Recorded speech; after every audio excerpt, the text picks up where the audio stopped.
Okay, picking up where we were last time, we were talking about the fundamental theorem of calculus just temporarily, kind of for a couple of purposes. But quick reminder, while I know you know the fundamental theorem of calculus, we have a totally different point of view on it now, and that is to view this as a statement not about f of b minus f of a as being like a formula to help you compute integrals. Think of this as itself being an accumulating quantity, right? The whole is the sum of the parts, and if you just kind of think about how change works, I mean, it really does accumulate, right? So once you have that it is an accumulating quantity, then the whole is the sum of the parts. Any given amount of change you can think of as coming from a sort of a change density. And again, a different point of view on the derivative. We normally think of this as rise over run. But here we're thinking of it as accumulating quantity per unit size. Different take, right? And notice, by the way, that the way I've described this theorem, again, a lot of the earmarks of Green's theorem that we've been talking about recently, and the two-dimensional divergence theorem, right, that we also talked about. So why? What's the point? Well, for one thing, I do think it's valuable to make note when there are theorems that have a lot in common, right? Share a lot of common features. That's a good sign that there's probably a connection between them. And being able to see these kinds of analogies and connections is valuable intrinsically. As an example of that, though, this picture here, I think, is quite persuasive about something that I tried to sell to y'all either last time or the time before, whenever we were first talking about Green's theorem. And that is, even though the accumulating quantity in Green's theorem is computed on the boundary, I tried to push on y'all this idea that, but it actually, you should think of it as being in the interior, and in some sense it kind of actually is happening in the interior. And same claim here is, dare I say, obvious. Right? So let's think about, change. You can think of that as something that is computed on the boundary. Right? Certainly, that's how you would measure the total amount of change. Right? F of b minus f of a couldn't be easier to measure change. Right? Measured on the boundary may be defined by a formula that's computed on the boundary. But now, again, let's just kind of be real here for a second. Is that where the function changed? No, of course not. Right? The function, you can see it right here in the picture, the function happened over these values of x. And the reason I know is, well, look at the picture. That's where the value of the function was clearly getting bigger. Right? So, again, accumulating quantity computed on the boundary is actually happening in the interior. Right? So now you take that perspective and again, go back to the, when we were first talking about developing Green's theorem and I made this outrageous analogous claim, all of a sudden that might seem a little bit more believable. Okay, now just to put some numbers on it, and again, we did this example last time, so I'll be quick, but this function here changes by this amount over that interval. Now again, you can see it right here in the picture. This function changes by this amount on this interval. So with that in mind, there is a total amount of change. Right? On this blue interval, there is a total amount of change. I even know what that total amount of change is. Not that that's particularly going to be important to this example, but given that there is change, and given that that change accumulates over this interior, between the following two candidate points, 1 and 2, where is there more change happening?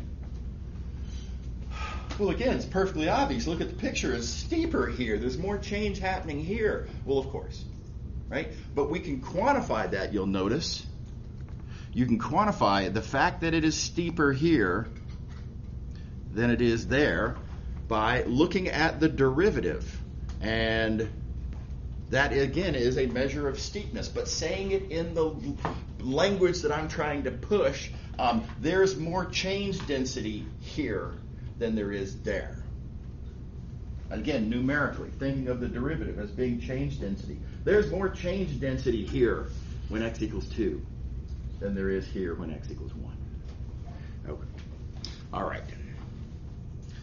So, taking this idea, now let's go back and think about, and here's an explicit example of Green's theorem. Here, let me zoom out so we can fit this whole thing on.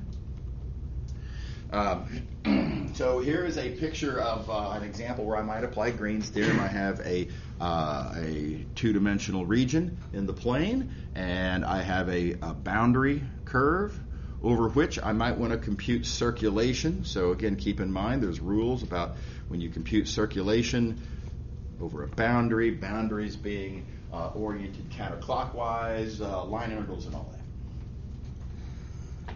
Okay, so let's real quick, let's talk about how much circulation there is on this region, again, which I detect on the boundary, even though that's, I claim, not where it's really happening, but we're going to detect it and measure it on the boundary. And I claim there's a significant amount of circulation because while over on this side, we're not picking up any line integral here because the field is that way, but my dx vector is that way. They're perpendicular, dot product 0. There's no line integral happening there. Likewise, there's no line integral happening here. But you can look at this edge and this edge and see we are picking up some significant line integral. Now, on the bottom edge, the field is going that way. dx is going that way. They're going the same way. We're going to get positive line integral along this bottom edge. On this top edge, the field's going this way, but the dx is going that way. The dot product's going to be negative. We're picking up negative line integral there. Now, that said, conveniently is a nice, pretty little rectangle. I know the lengths are the same, right? And I can also see from the picture of this vector field that this vector field is smaller, lower magnitude, shorter, right?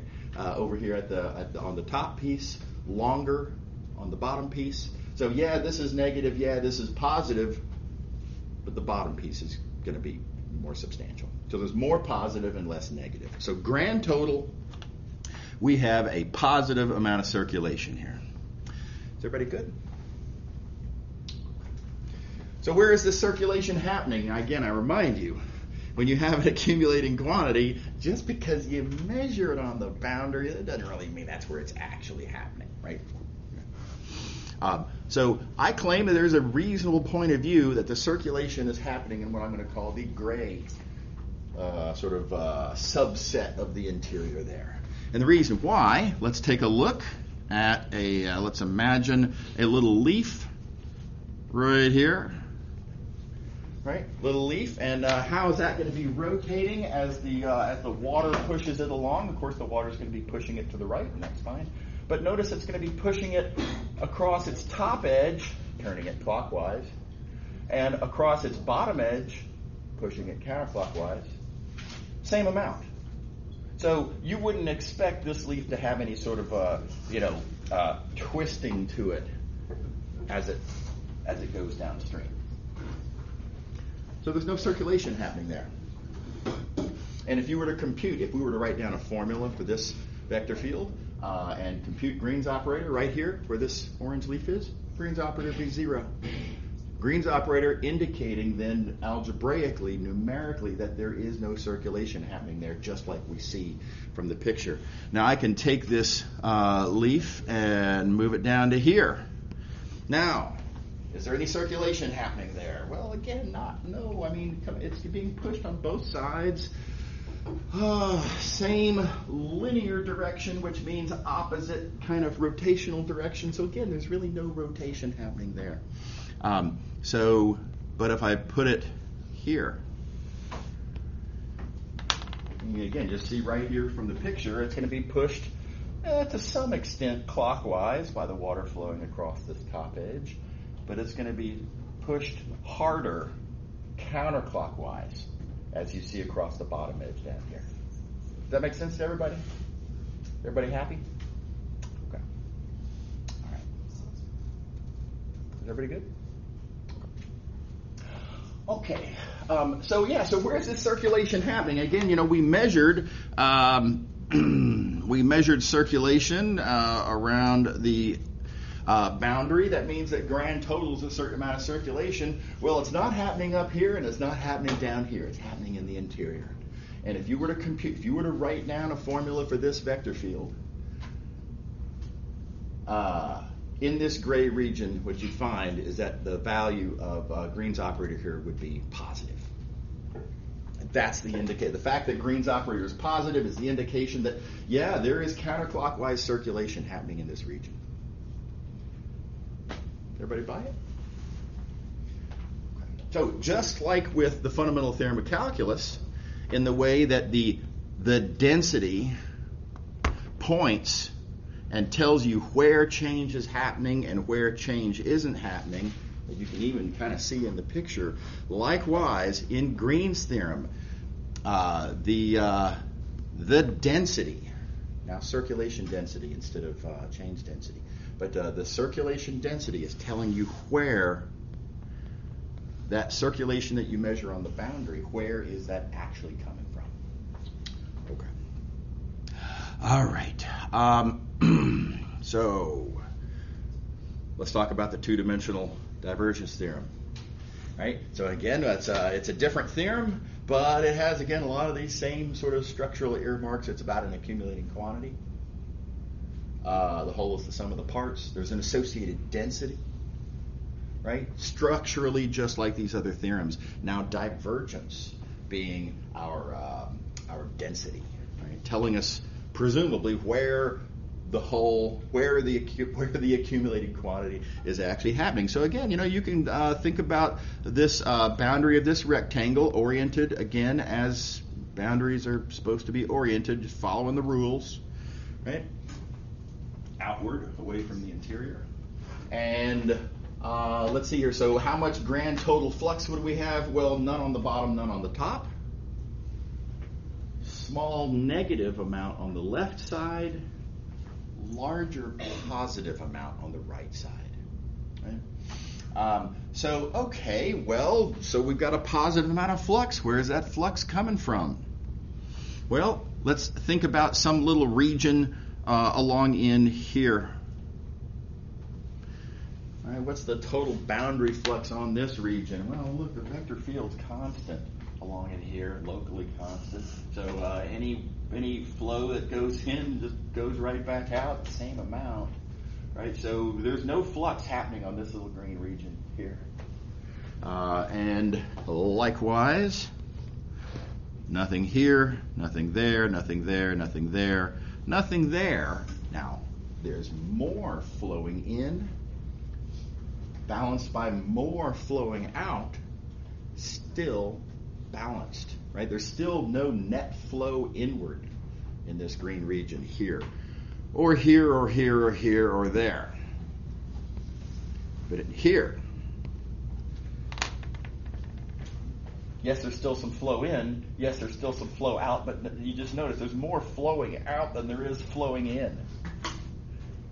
Right? So there's going to be, if you were to, again, write down a formula for the vector field, get all algebraic and everything on what's going on in this region, and if you were to compute brute force, right, the outward-oriented boundary flux through the boundary of this little green region of this vector field, you'd find that it's positive.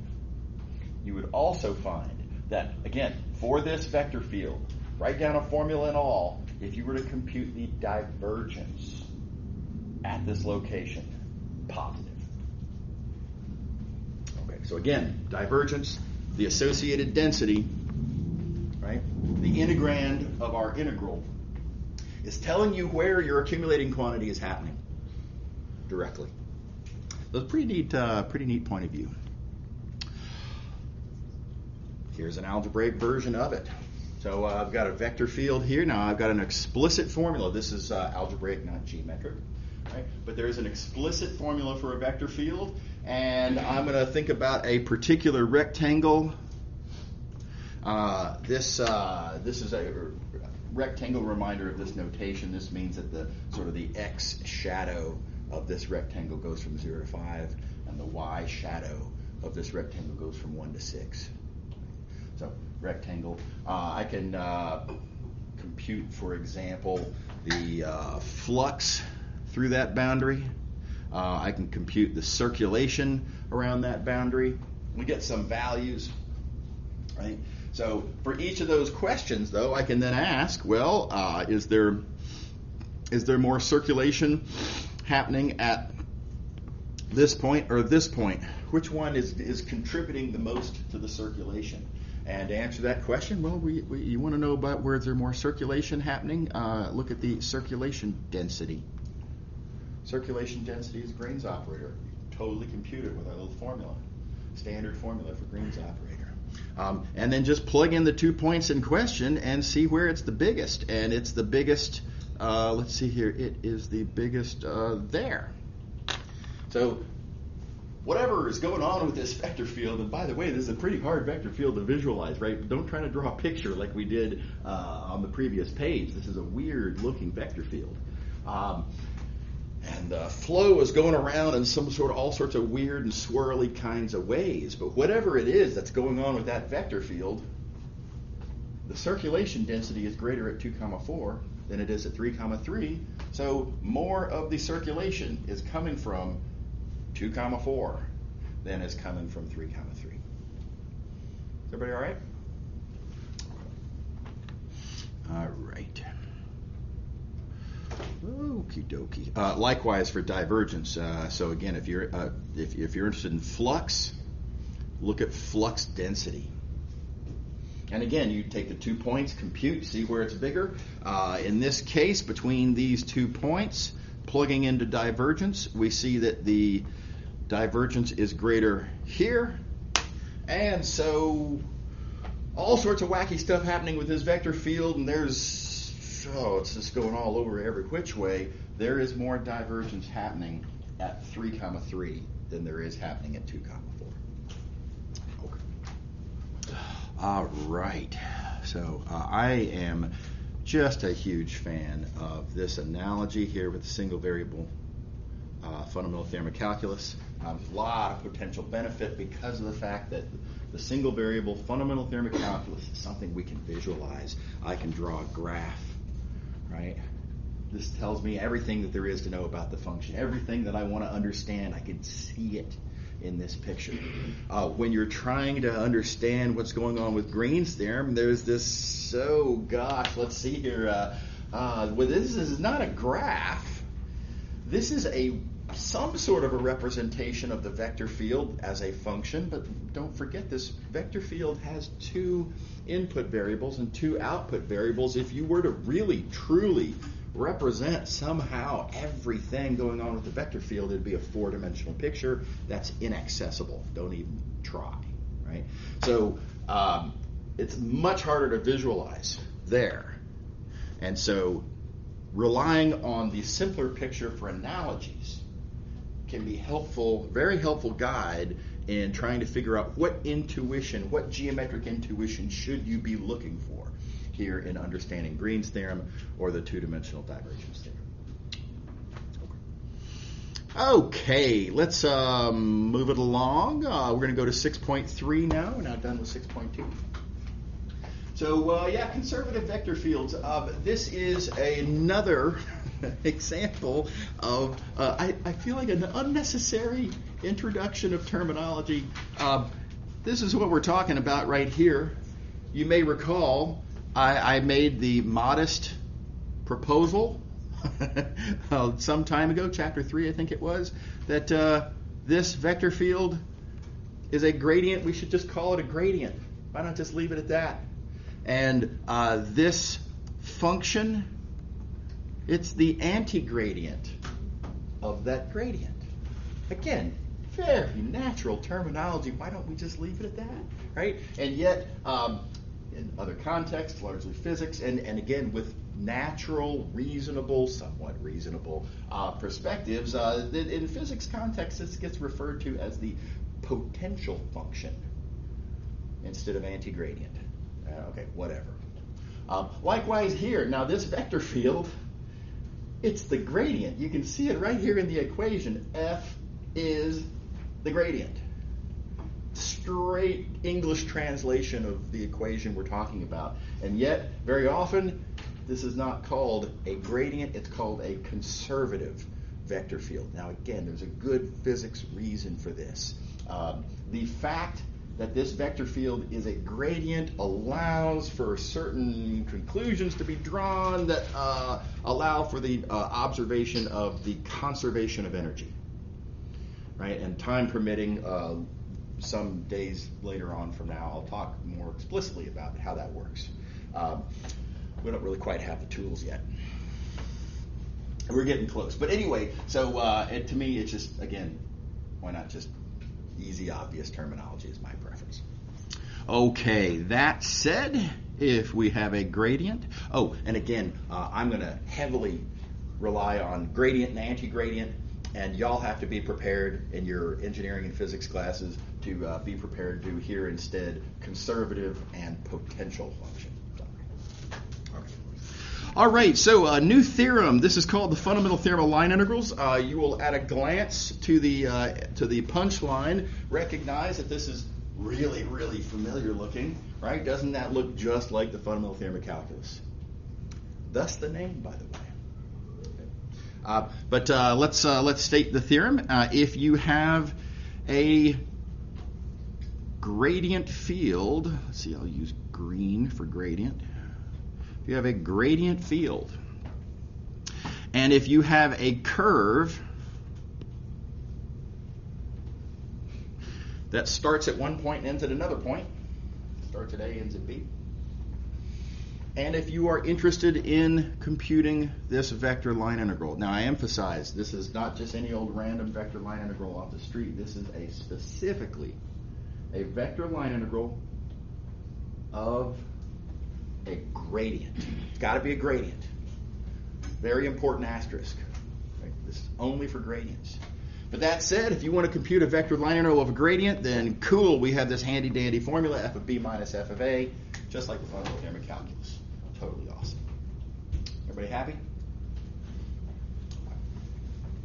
All right, so, okay, why is this true? Let me just remind you, a couple of pages back here, I quickly reviewed here moments ago this point of view on the fundamental theorem of calculus, and again, we don't normally think of it this way, but it sure is helpful along in here to think of the fundamental theorem of calculus as being about an accumulating quantity called change, right? And that it is an integral of an associated density. And in fact, that's exactly the point of view that we're going to take here. We're going to think of this as our accumulating quantity. Again, I'm going to use this notation change. I'm going to use capital delta to represent change. I think it's pretty believable, right? Natural choice. So step one, I need to persuade you that change is an accumulating quantity. And so, okay, well, again, flipping back here real quick, if I were to have, let's see here, how about this?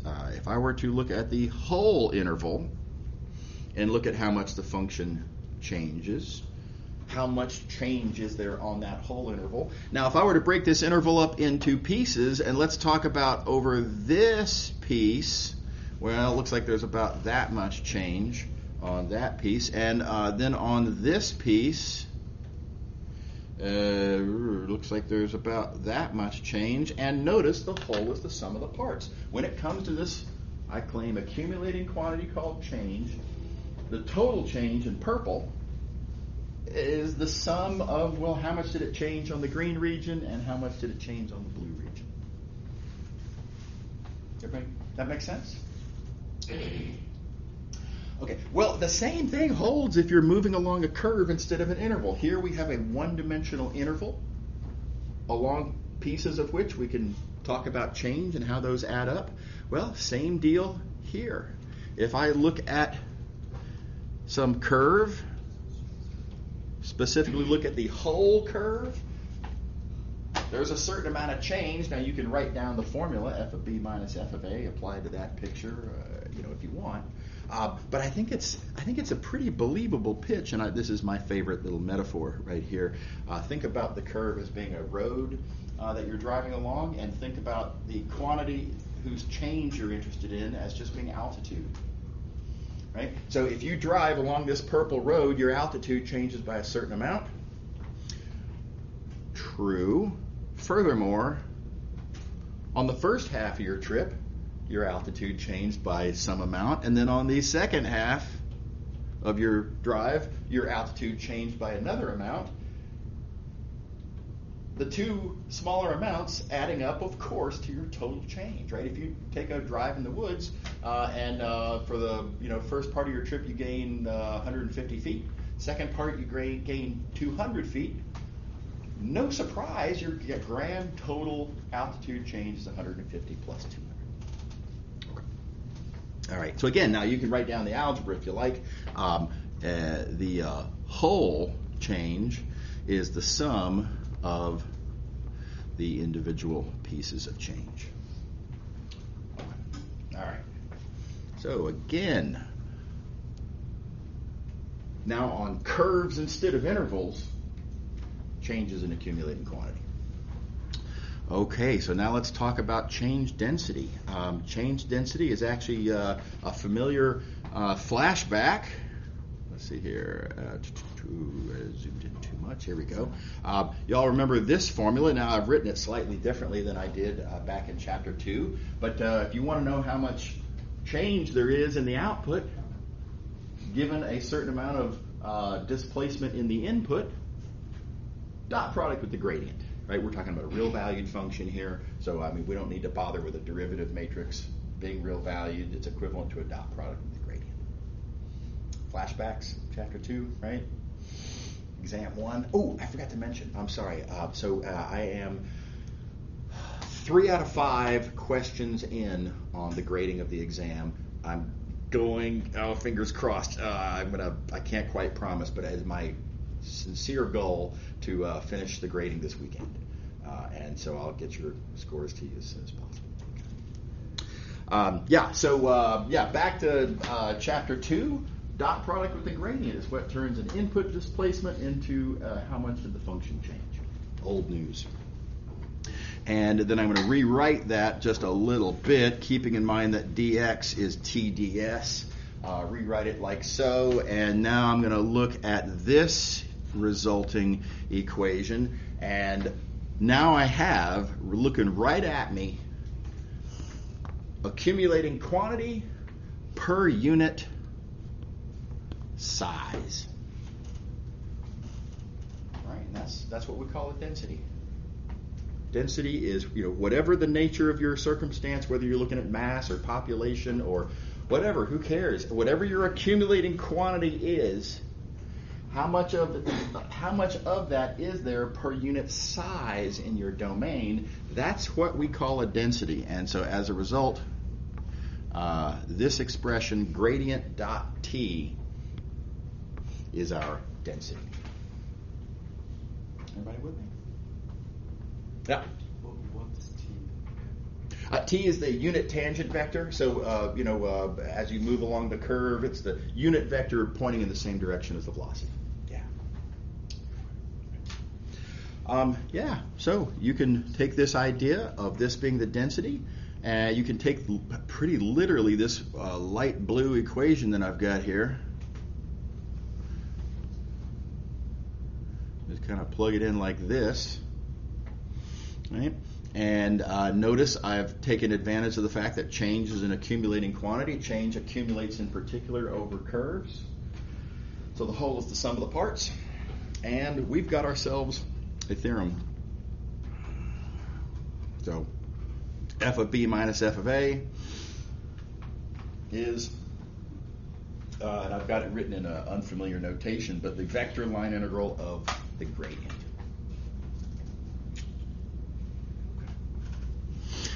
Okay, now let me give you a little bit of a different take on this. Now, here's the more familiar way to write the vector line integral. The more familiar way comes from recalling that the whole point of TDS is that it is the dx vector, so kind of nothing really particularly happened there. But at the same time, now if I take this point of view on the fundamental theorem of line integrals, now where's the density and what's going on with how can I interpret my integrand as being a density? This dx vector isn't size. Yeah, okay, it's a little uncomfortable in that way. So I really like to take the following point of view. Oh, okay, there we go. Following point of view, and that is going back up to here. And keep in mind, I rewrote this equation like this so that I could point specifically to, whoops, come on, man. Oh, come on, has my thing died already? I charged it all night. Maybe this is a, nope, that's, I'm sorry. I'm going to have to get a better solution here. Bear with me just a second.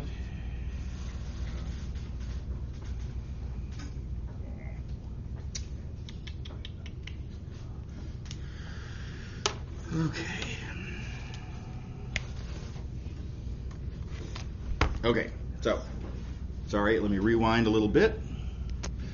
We were looking at this equation. The purpose of rewriting the dx as the TDS is so that I could point specifically then to size. So now rather than do that, let's open our minds a little bit as follows. Again, remember back to middle school. In middle school, that's where they tell you what density is. And density is mass per unit volume. And they're very rigid about this in middle schools, at least in my middle school. It was mass specifically per unit volume specifically, right? Now, we've kind of broadened our view on what a density is recently. It doesn't have to be mass. It can be any accumulating quantity. Totally makes sense for any accumulating quantity. It doesn't have to be volume. It should be size of whatever kind of a region this accumulating quantity is distributed over. If you have population's distributed over area, not volume. Though it really makes sense to talk about population per unit area, right? Okay. So, opening our minds just a little bit more, and that is, in some contexts, it's very helpful, and this is one of them, to think of size a little bit more liberally. And let's think of dx as being what I'm going to call an oriented size. That seems a little bit outrageous, but let's think about what dx actually is. Dx, being TDS, it does include size. Size is part of what dx is. There's also an orientation in there. T is telling you a direction that you're going. So this is a combination of size, and we're going to kind of jam an orientation in there. So with this point of view, now looking at this equation, now looking at this equation again, if I'm going to call dx my oriented size, then I'm going to call this the oriented density, just kind of playing along in the sense that this thing gradient, what I have in purple, it's not what you multiply by scalar size to get quantity. It's what you multiply by oriented size to get quantity. So oriented density, I think, is a reasonable term. Now, this is just a convenience. It's just a point of view. But I think it's pretty handy, right? And with this idea in mind, now let's look down here. We've got this sort of alternate version of how we write the line integral. In fact, I would say not just alternate, but kind of preferred point of view on how we write the vector line integral, right? And the thing that we see here as the, wrong color. The thing that we see as our integrand in this kind of preferred point of view on how to write a vector line integral, it's not the density per se, it's not the scalar density but it is the oriented density. And this is a really nice point of view about how to think about the gradient. By the way, this is going to come up in a more significant way in a couple of weeks. Near the end of the course. One of the very last things that we're going to cover is going to be Stokes' curl theorem, and it's going to be very valuable to think. In that case, we're again going to find ourselves looking at an oriented density. It's far too much for me to be able to talk about why right now. But so what I'm doing here is laying a little bit of groundwork. I'm trying to sort of demystify this idea of an oriented density so that we can use it later. All right, let's do one. Let's get our hands dirty. Vector field, given. Curve, given. And over that curve, we want to compute the line integral of that vector field. And now you could take a deep breath and plug and chug. And in fact, let me point out, as life will do sometimes, it kind of seems to suggest in the way the question's written that maybe you should plug and chug. After all, look at how the curve is given. I didn't say top half of the unit circle, right? I gave it to you parametrized. I gave you exactly what you would need to plug and chug. Pull back through the parameterization. But we're not going to do that, right? We're going to use our brand new theorem. Our brand new theorem says that if this vector field here,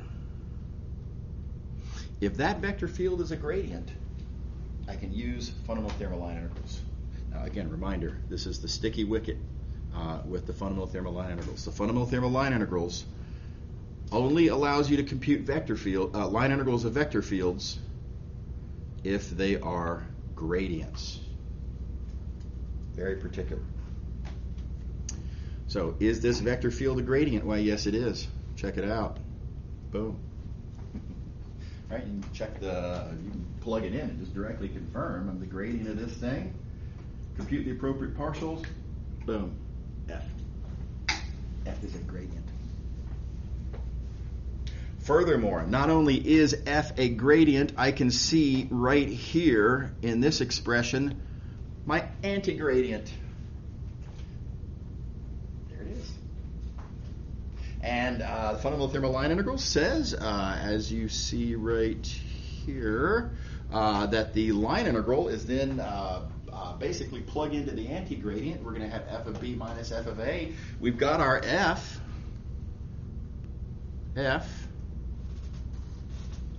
Is that antigradient?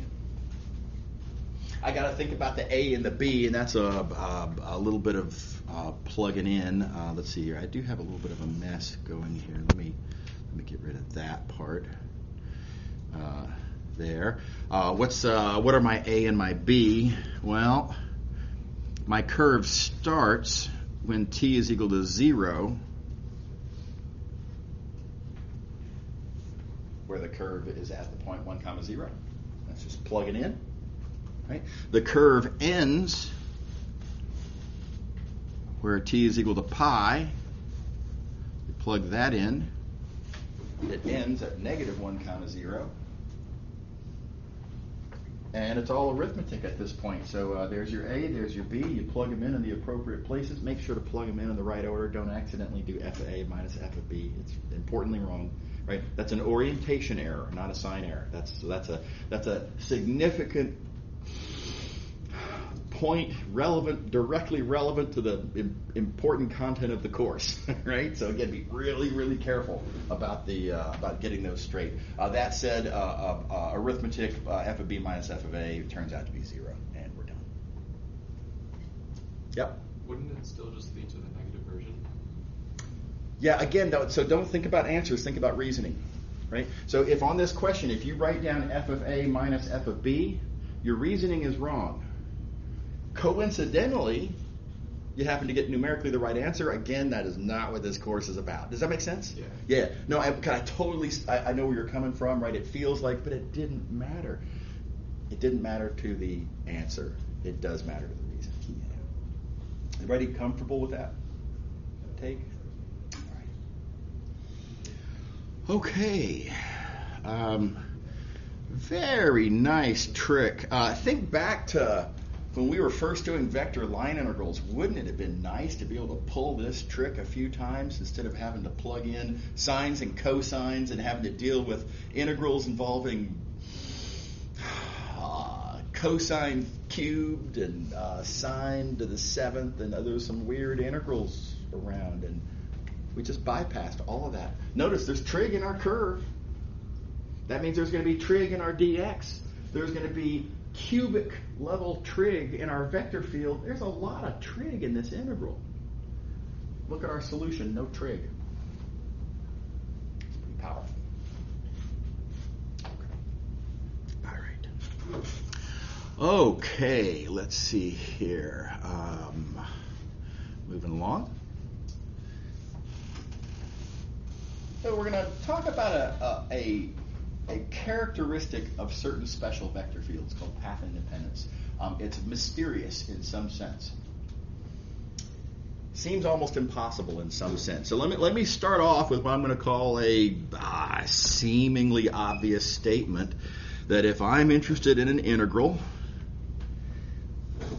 the value of that integral depends on what curve you're computing it over. Now, yeah, of course it does, right? I mean, if you're evaluating a regular old Calc 1 integral, just a regular old single variable integral, yeah, it depends. Are you computing it from -5 to -3? Are you computing it from 7 to 16? Right? The interval over which you're computing it matters, because those points, right, whatever your domain is, those are the x values that you're plugging into the vector field whose values you are in some sense adding up. So different domain, different numbers that you're adding up. Of course, the value of the integral should depend on the curve. Okay. Amazingly, with certain asterisks, but I think still pretty amazingly, there are some special vector fields where, to a large extent, the curve doesn't matter. Only the endpoints matter. And this is very counterintuitive. I emphasize these are special vector fields. Most vector fields do not have this feature. These are very special. They're going to play a really big role, by the way, in a lot of the stuff that we're going to do over the next few weeks. So anyway, here's a definition real quick. What we call a path-independent vector field. A vector field is path-independent. The book seems to prefer this term, has path-independent line integrals. I think that's, anyway, I think it's unnecessarily wordy. Right? Path-independent. Totally get what you're talking about. A vector field is path-independent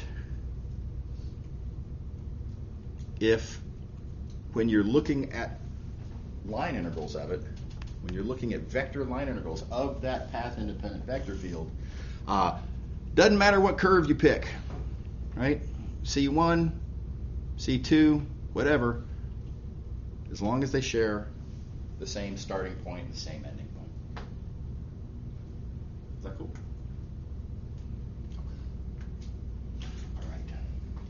Now, again, I emphasize this is really counterintuitive, and now here I have an explicit example that kind of, the purpose of this example is drama, right? I just want to emphasize how could that be possible? Let's just take an easy and obvious vector field. I mean, there's nothing tricky about that vector field there. 0, x, nothing to it. Here's what a picture of that vector field looks like. The vector field lines all point up, and they get bigger as you move to the right. Right? Pretty clear what that vector field looks like. And now I'm just going to compute these two vector line integrals right here. And we're going to get obviously different answers. We don't even need to work out the details. Obviously different answers. which of course we get different answers. They're different curves. It seems like this ought to be the standard. But now let's walk through the details here, starting with C1. Along in here, the vector field itself is 0. Along in here, the vector field is pointing up. My dx vectors are going to be pointing along the curve, namely straight to the right. Those are perpendicular. Dot product is 0. So the line integral along that second piece is also 0. And so on that first curve, the line integral is what I'm going to say, obviously 0. Okay, now let's look along this second curve, like this, along the bottom. Again, perpendicular, no line integral along in there. Let's see here, looking at the second piece. Oh gosh, you know what? I can do better than that. Along this first piece, 0. Along this second piece, the vector field is pointing up and non-zero, pointing up.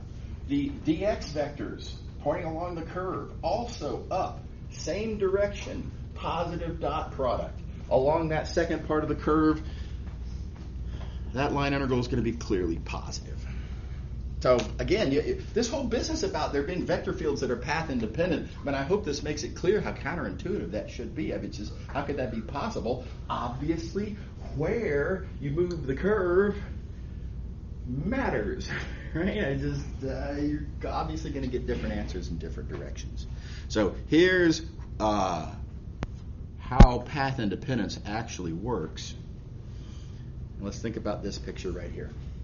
So I've got 2 points, starting point A, ending point B. Do recall that this is our little asterisk down here.